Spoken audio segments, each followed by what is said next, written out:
Gagawa tayo ng ice candy. Ay, ice candy. Ano lang, parang ice cream. Frozen natin to para mas masarap. Mas masarap na mangga.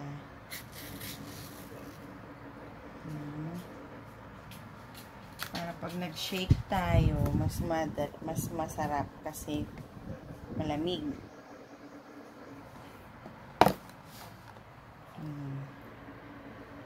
Lagay natin siya. Yan, ganyan lang.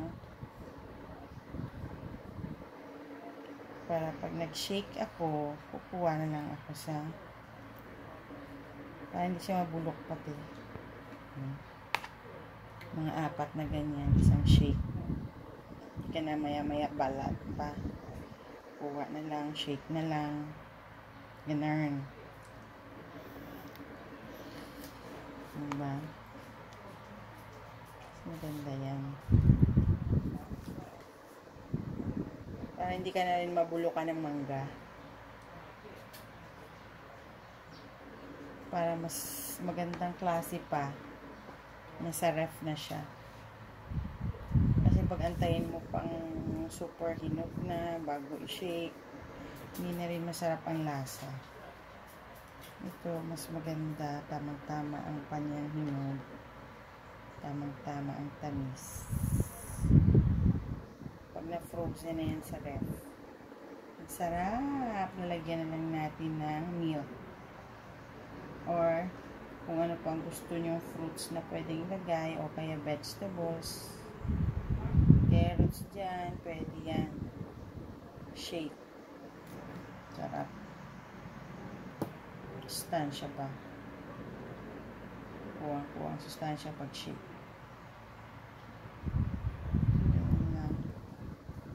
Dami pa tayong gagawin ganyan. Matitira for sure, kakainin lang natin yung buto.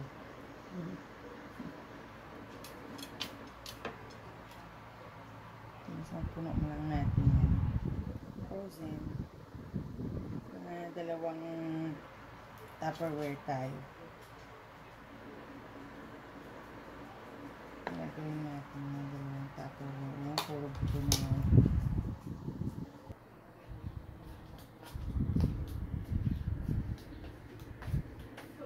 Ano lang kinuha, hindi na. Ito na ang ifo-frozen natin. Napakatagal yan masira. Basta't nasa ref. 2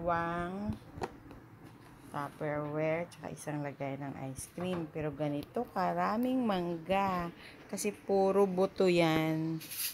Ganyan karaming mangga ang na-slice niya. Kaya mas maganda talaga para ma-preserve yung mangga. I-frozen siya. Tsaka, kukuha na lang pag isi-shake na. Ganyan ang sikreto. Bye!